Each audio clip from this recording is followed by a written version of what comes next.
अस्सलाम वालेकुम welcome back to Mmshaandkitchen. இன்னைக்கு நம்ம என்ன ரெசிபி பார்க்க போறோம்னா aloo parotta and spicy chutney recipe தான் நம்ம இன்னைக்கு பார்க்க போறோம். அதுக்கு முன்னாடி நம்ம சேனலை சப்ஸ்கிரைப் பண்ணலாம், மறக்காம சப்ஸ்கிரைப் பண்ணிக்கோங்க. பக்கத்தில் இருக்க பெல் ஐக்கானையும் கிளிக் பண்ணிக்கோங்க. அப்போ இந்த மாதிரி ரெசிபிஸ் போட்டால் உங்களுக்கு உடனே நோட்டிஃபிகேஷன் வரும். வாங்க வீடியோக்குள்ள போகலாம். அதுக்கு ஃபர்ஸ்ட் நான் ஒரு கப் கோதுமை மாவு எடுத்திருக்கேன், 1/2 டீஸ்பூன் உப்பு, 1 டீஸ்பூன் எண்ணெய், 1/2 கப் தண்ணி ஊற்றிக்கிறேன். இது எல்லாத்தையும் நம்ம நல்லா மிக்ஸ் பண்ணி ஒரு சப்பாத்தி மாவு, நார்மலாக நம்ம சப்பாத்தி மாவு எப்படி பிசைவோமோ அது மாதிரி நல்லா பிசைஞ்சு எடுத்துக்கோங்க. நல்லா அழுத்தி பிசைஞ்சால் தான் உங்களுக்கு நல்லா சாஃப்டாக கிடைக்கும். 5 நிமிஷம் நல்லா விடாமல் பிசைஞ்சிட்டே இருந்தால் தான் சாஃப்டாக கிடைக்கும். அப்படி உங்களுக்கு சாஃப்டாக இல்லைன்னா இன்னும் ஒரு 2 நிமிஷம் கூட பிசைஞ்சு எடுத்துக்கலாம். இப்போ நான் அப்படியே க்ளோஸ் பண்ணி ஈரத்துணி போட்டு மூடி வச்சுக்க போகிறேன். நல்லா சாஃப்டாக இருக்குது. இதோட கொஞ்சம் இன்னும் சாஃப்டாக வரதுக்கு நான் ஈரத்துணி போட்டு மூடி வச்சிடுறேன் ஓரமாக. இப்போ நான் இன்னொரு பவுலில் ஒரு உருளைக்கிழங்கு வேக வச்சது சேர்த்துக்கிறேன். தேவையான அளவு கருவேப்பிலை, 2 பச்சை மிளகா, சிறிதளவு கொத்தமல்லி, 1/2 டீஸ்பூன் மிளகாய்த்தூள். நான் இன்னும் கொஞ்சம் கூட கொத்தமல்லி சேர்த்துக்கிறேன், ஒரு ஃப்ளேவர் நல்லாயிருக்கும். 1/2 டீஸ்பூன் உப்பு, 1/2 டீஸ்பூன் மல்லித்தூள், 1/2 டீஸ்பூன் சீரகத்தூள், 1/2 டீஸ்பூன் கரம் மசாலா. இது எல்லாத்தையும் நான் நல்லா மிக்ஸ் பண்ணிக்கிறேன். நல்லா மிக்ஸ் ஆகணும். அந்த பொட்டேட்டோ நல்லா மேஷ் பண்ணிடுங்க, இல்லைனா உங்களுக்கு அந்த மாதிரி க்யூபாக இருக்கும் போது நம்ம சப்பாத்தி பரத்த போது ரொம்ப இதாக வந்துடும். அதனால் மீடியமாக இருந்தால் போதும். ரொம்ப க்யூபாக இருக்கக்கூடாது, மீடியம் க்யூபாக இருக்கணும். இப்போ நான் கையில் எண்ணெய் தடவிட்டு பால் சைஸை எடுத்துக்கிறேன்.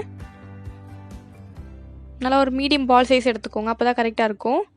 இப்போ நான் 3 உருண்டை அது மாதிரி எடுத்துருக்கேன். இப்போ நான் அதை ஓரமாக வச்சுட்டு, இப்போ நம்மளோட மாவு நல்லா ஊறி கொஞ்சம் இதாக வந்திருக்கு. இப்போ இதுலேயும் நான் ஒரு பால் சைஸ் எடுத்துக்கிறேன். நம்ம எடுத்தது அந்த மசாலா எடுத்ததோட கொஞ்சம் ஒரு பெரிய சைஸாக எடுத்துக்கோங்க. இப்போ நல்லா நான் சப்பாத்தி மாதிரி நல்லா தட்டி எடுத்துக்க போகிறேன்.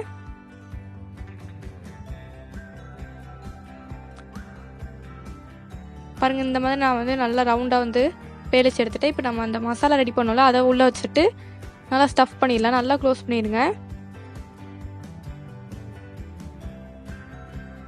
இப்போ பேலன்ஸ் இருக்க நம்ம அந்த மாவு எடுத்துடலாம். எடுத்துகிட்டு க்ளோஸ் பண்ணிட்டீங்கன்னா கரெக்டாக உங்களுக்கு க்ளோஸ் ஆகிடும். இது அப்படியே கையில் ப்ரெஸ் பண்ணிட்டீங்கன்னா உங்களுக்கு வந்துடும். நீங்கள் அப்படியே கையில் ப்ரெஸ் பண்ணிவிட்டு அப்படியே கூட தவாவில் சேர்த்துக்கலாம். அப்படி இல்லை இன்னும் எனக்கு கொஞ்சம் ஆலு தெரியணும்னு நினச்சிங்கன்னா சப்பாத்தி கட்டையை வச்சு நல்லா பேலிச்சு எடுத்துக்கோங்க. இப்போ இந்த மாதிரி நல்லா ரவுண்ட் சைஸில் நான் பேலிச்சு எடுத்துக்கிறேன். உங்களுக்கு பிடிச்ச ஷேப்பில் பேலிச்சு எடுத்துக்கோங்க. மீடியம் சைஸில் தான் இருக்கணும், அப்போ தான் நல்லா வேகும். இன்றைக்கி நம்ம யூஸ் பண்ணியிருக்க மெயினான இன்க்ரீடியன்ட் கோதுமை.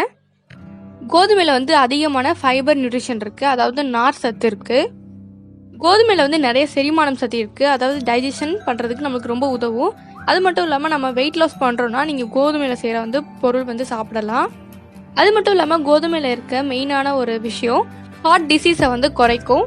அதனால் கோதுமையை நீங்கள் நிறைய எடுத்துக்கிறதுக்கு பாருங்கள். முடிஞ்சால் நீங்கள் டெய்லி ஒரு சப்பாத்தி கூட சாப்பிடலாம். அதுவும் நம்ம கோதுமையில் செஞ்சு சாப்பிட்டா இன்னும் நல்லது. ட்ரை பண்ணி பாருங்கள். அவ்வளோதான், இந்த மாதிரி எல்லாத்தையும் நல்லா செஞ்சு எடுத்துருங்க. இது செய்கிறதுக்கு முன்னாடி பேன் நல்லா ஹீட்டாக இருக்கணும், அப்போ தான் கரெக்டாக நம்மளுக்கு வேகும். இப்போ நான் பேனில் வச்சுட்டேன். அது மட்டும் இல்லாமல் இந்த டைமில் உங்களுக்கு ஒரு சின்ன டிப் கொடுக்குறேன். நீங்கள் தோசை சுடுற தவாவில் நீங்கள் சப்பாத்தி போட்டிங்கன்னா நெக்ஸ்ட் டைம் தோசை சுடும் போது உங்களுக்கு வராது. அதனால சப்பாத்திக்கு ஒரு தவா வச்சுக்கோங்க, தோசைக்கு ஒரு தவா வச்சுக்கோங்க. அப்போ தான் தோசை நல்லா வரும். இப்போ நல்லா ப்ரெஸ் பண்ணிகிட்டே இருந்தீங்கன்னா உங்களுக்கு உள்ளே நல்லா வேகும். நல்லா அழுத்தி ப்ரெஸ் பண்ணிக்கணும். இந்த டைமில் நெய் இல்லைனா எண்ணெய் ஏதாவது சேர்த்துக்கலாம். நான் நல்லா ஃபுல்லாக அப்ளை பண்ணிட்டேன். இது மாதிரி ஃபுல்லாக அப்ளை பண்ணிடுங்க. எண்ணெய் எப்போ ஆட் பண்ணணும்னா ஸ்டார்டிங்கில் ஆட் பண்ணிடக்கூடாது. நடுவில் நம்ம 2 சைடு வேக வச்சதுக்கப்புறம் நெய் இல்லைனா எண்ணெய் சேர்த்துக்கோங்க. இப்போ சைடு அண்ட் மிடில் ஃபுல்லாக நான் அப்ளை பண்ணிட்டேன். இப்போ நம்ம அதை ஓரமாக வச்சிடலாம். இப்போ நான் ஒரு 2 டீஸ்பூன் அளவு எண்ணெய் சேர்த்துக்கிறேன். 1/2 டீஸ்பூன் கடுகு, 1/4 டீஸ்பூன் வெந்தயம் சேர்த்துக்கலாம். 1 டீஸ்பூன் மிளகாய்த்தூள், 2 தக்காளி சேர்த்துக்கிறேன். இது நீங்கள் இன்ஸ்டண்ட்டாக செஞ்சிடலாம். இதில் நம்ம வெங்காயம் எதுவும் ஆட் பண்ண போகிறதில்ல. சிம்பிளாக நீங்கள் 5 நிமிஷத்துலேயே செஞ்சு முடிச்சிடலாம். ஆலு பராத்தா செய்கிறதுக்கு ஒரு 10 நிமிஷம் ஆகும், இது ஒரு 5 நிமிஷம் ஆகும். டோட்டலாக உங்களுக்கு 15 மினிட்ஸ் தான் ஆகும். பாருங்கள், நல்லா அது சுருண்டு வரணும். தண்ணியெலாம் வந்ததுக்கப்புறம் நான் உப்பு சேர்த்துக்கிறேன் தேவையான அளவு. நீங்கள் டேஸ்ட் பார்த்துட்டு சேர்த்துக்கோங்க. தண்ணி வேறு எந்த மசாலாவும் ஆட் பண்ண வேண்டாம். நீங்கள் தண்ணி ஆட் பண்ணிட்டீங்கன்னா உங்களுக்கு அது வேகிறதுக்கு டைம் ஆகும். அதனால் இப்படியே வற்ற விட்டுருங்க. அந்த தக்காளியில் உள்ள தண்ணியே உங்களுக்கு நல்லா வேக வச்சிரும். இப்போ நல்லா அது சுருண்டு எண்ணெய் பிரிஞ்சு வரணும்.